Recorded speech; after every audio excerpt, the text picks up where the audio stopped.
The Supreme Court heard oral arguments over the issue of Donald Trump being removed from the ballot under the 14th Amendment, Section 3. Did you guys listen to the oral arguments? Not all of it, but like half, yeah. Holy crap. The Democrat lawyer was getting spanked by all of them. And many are suggesting it was so bad, it might be a unanimous Supreme Court ruling. No, you can't remove Donald Trump. What the are you thinking? Wow. It was wild hearing Ketanji Brown be like, I mean, she's the leftist woke justice. And she was like, it doesn't say president. It's not in there. And he's like, and she's getting angry. And he's like, but we think the president's office. And she's like, the president appoints officers. It's not in there. Gorsuch said, the president commissions all officers. It's in the Constitution. How is he an officer himself? He didn't appoint himself. Yo, it was absolutely wild. And basically, it broke down amazingly. Let me actually just read, give you some context from the AP, and then we'll talk a bit about it. They say the Supreme Court seems poised to reject attempts to kick off Donald Trump. A definitive ruling for Trump, the leading Republican candidate for president, would largely end efforts in Colorado, Maine, and elsewhere to prevent his name from appearing on the ballot. The justices could act quickly, possibly by Super Tuesday. Conservative and liberal justices alike questioned during arguments to Thursday whether Trump can be disqualified from being president again because of his efforts to undo the 2020 election. Their main concern was whether Congress must act before states can invoke a constitutional provision that was adopted after the Civil War to prevent former office holders who engaged in insurrection from holding office again. There also were questions about whether the president is covered by the provision. Now, here's what's interesting. There's a lot of things that were brought up in this, hearing the arguments, that I didn't know. So under the United States is a statement in the 14th Amendment that, you can't hold office under the United States or something like that. And Trump's lawyers argued the presidency is not an office under the United States or an officer under the United States. Senators are officers of the Senate. And the reason why that matters is because the impeachment clause and the emoluments clause, that if the Supreme Court were to determine that the presidency was covered by this, it would also mean the president is able to enrich himself through the office of the presidency being exempt from the emoluments clause. So the lawyer was like, you need to understand what this statement means, and your ruling pertains to many other areas of the Constitution. So more importantly, the president is not covered in the 14th Amendment. And one thing Trump's lawyer said was, don't you think they would have explicitly put the president in there if they thought it was the most pressing office to bar for an insurrectionist? I think my argument as to why the framers of the 14th did not do that is really simple. The reason why you can't be a senator or congressman or hold any other office or be an appointed officer is because the other states, the North, did not have say in those appointments or positions or elections. So if you are South Carolina, Civil War ends, then South Carolina says, okay, this guy was an insurrectionist who fought against the United States. Let's send him to D.C. The North says, no, wait, hold on. No, we say no to that. But we can't vote on that. So we're laying it out in an amendment to the Constitution to outright say, don't do that because we have no say. Now, as for the presidency, well, we get to vote on that. So we don't need to lock out someone from being president because we can choose through the Electoral College and through our system whether or not the president will be an insurrectionist. In fact, the 14th Amendment actually says Congress can, by 2/3 vote, override this restriction. So it's actually really simple. If New York gets a vote in who is being sent to the federal government, then they're fine with it. If they don't, you are barred. Therefore, it's actually really simple. The other issue, oh man, this was wild. Gorsuch was just steamrolling the Democrats. It was a spanking, dude. It was an absolute spanking. This guy was like, as soon as an office holder commits insurrection, they are instantly disqualified. And so he's like, okay, what would compel then a lesser officer of the United States to follow the orders of this person? He had no answer, none whatsoever. Imagine what that means. The Democrats are arguing that on January 6th, Donald Trump waged insurrection against the United States, and for the next 14 days should not have been president, and no one should have followed his orders. So what would happen in a circumstance where their view would be upheld?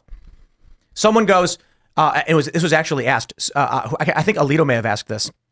So when Joe Biden released the funds to Iran, he waged insurrection against the United States, and now nobody should follow his orders ever again. That's what they're saying. If the Democrats have their way, it is instant civil war. I don't know, civil war. No, but I mean it. The idea would be the moment any actor in the government believes within their own person that a president engaged in an insurrection against the United States, they are duty-bound constitutionally to defy all orders, legal or otherwise, because they have disqualified themselves from office. That is the stupidest thing I have ever heard. That's the Democrat position on why Trump should be removed. And the justices were like, are you insane? And not literally saying that, but Gorsuch was just like, if you don't have an answer, that's fine. And the guy was muttering and didn't have anything to say to it.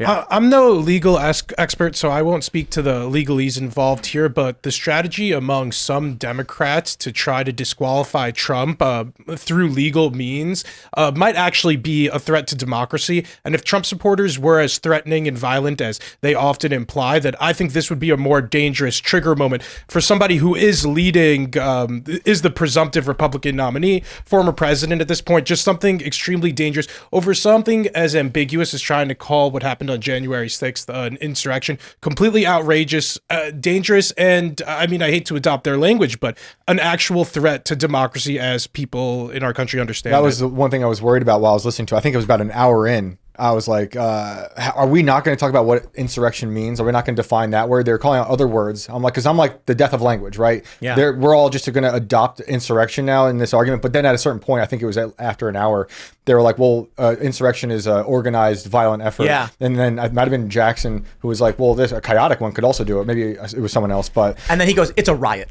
It's a riot, right? Oh, so they did break it down a little bit. I'm done playing this game. You are mentally deficient if you think January 6th was an insurrection. Insurrection referred to civil war, taking up arms, standing on a borderline, and shooting at Union officers. Okay? They're not talking about a bunch of unarmed people knocking over barricades and breaking windows. Right. It's just I'm done with the manipulation. I remember everyone, in the immediate aftermath of J6 happening saying, well, Trump used the word fight.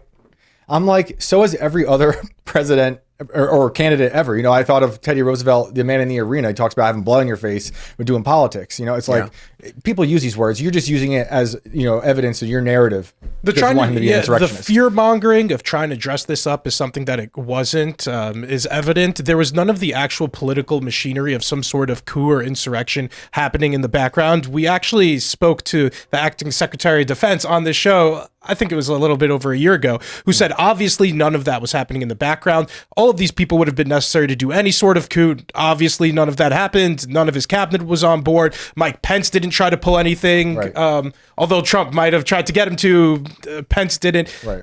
There was no other electors found in Georgia or what have you. So. Well, now that we're talking about actual civil war, should we bring up our seventh guest? Oh yeah. The flag. Oh yeah. Can I bring it over? Sure, I guess. This thing's gonna blow your mind. Civil War flag, or is it? It's Yeah, We have an actual Civil War flag. it is gigantic too. Don't drop it on Bokus. Look at this. Bokus is sleeping on the bubble wrap. Bill Ottman. I like that coming it's in a through. coffin. Yeah, laid to rest. That's a and good brought back. metaphor for in the the shot? country So right now. it's in the shot as much as we can get it right now. So this is an actual flag, 13-star U.S. naval flag used in the Civil War in battle. So this is from Terrence and Sabina Ducat, who are investors in Scanner. And so this is a 13-star U.S. naval flag for the brig Rival, likely an English blockade runner captured during the Civil War. So it was on a ship. Wow. And what's the value of it? a lot. I don't know if we need to say a number, but It's a historical relic. yeah. I mean, you can. So can I wear it? Technically, We're gonna have to mount it, and hopefully we can get in the new studio. It's shot to shit. It might be too big. It might be, but maybe Yeah, we because- maybe we can have it vertical. It's because I think it would touch 5 the by ground. You don't 11. want to do that. 5 feet by 11 5 by feet. 11. That's 5 by 11? 5 by 11. Might That's not so bad. Yeah. It can't go vertical though, but 11 feet wide. Because Got to make it happen. You could I drip it think from the wall. I Yeah, think we we could. could. No. outside the. I wouldn't want. I want. It would be great to be in the studio. Yeah. So professionally mounted. Do we gotta frame it? No. It just needs to be sewn onto a mounting fabric, and then it can be hung. I think we should frame it. Sure. I think we should be give it a cool. glass case. Keep it safe. That would be better, probably. Non-reflective. Let's so it looks good on let's see if camera. we can figure out how to get a custom large glass frame. It's gonna be very expensive to make a 5x11 glass frame, but absolutely must be done for something as incredible as this. Thank you, Terrence. And then we can have it in the new studio, mounted on the wall. You said it's been shot up too. This flag took bullets. I mean, so check out the. I don't know if you can zoom in on that, Serge. No, No. we do not have that. But It's riddled with bullet you can holes. see the bullet holes, or I don't know necessarily that they're bullet holes. It has holes all throughout it. 170-year-old flag. Focus. It's a beautiful flag. Shout out, American flag. It smells good. It smells like probably the museum that it had been kept in. I'm not sure. But I felt like a soldier driving down here. dude, it's like falling. It's almost like falling apart when you touch it. But it's worth touching. Get your fingers on it before it gets beautiful. framed No. if you haven't yet. I would not recommend touching Just it. finger it very lightly. Oh, One Ian. little dip. Put your index finger on there and understand what Respect they want to. Yeah. Respect it. Treat it properly. Don't finger the flag. Don't finger the flag. Don't finger the flag, ladies and gentlemen. God, that thing's Yeah. beautiful, man. It is Nice work. amazing. Who was it that donated that? It's on loan to Timcast from Terrence Coman, who is So- investor of Scanner, Thank and also you. Mines Act. Terrence, nice job. If they're okay with us getting a custom made glass. Oh yeah, frame for that's it, what they would love. Okay, but then perfect. We'll do it. Maybe we I can put a imagine that little- would be like a hefty penny, but It'll We'll be a figure few it out. K at least. yeah, yeah. done. No question. and we could maybe get a little card that says like on loan from Terrence and then like a link to their thing or something, whatever. That's really cool, man. That's amazing. Wow, that's things. yeah. So what was the Civil War about again? Why did we fight the Civil War? Some dudes wanted like iron or something. Well, according to Nikki Haley, it was because states wanted their freedom and the government was just not okay with that. Thanks for watching this clip from the Timcast IRL podcast. Hang out with us live Monday through Friday at 8 p.m. and become a member over at timcast.com for uncensored, members-only shows exclusive. Thanks for hanging out, and we'll see you all next time.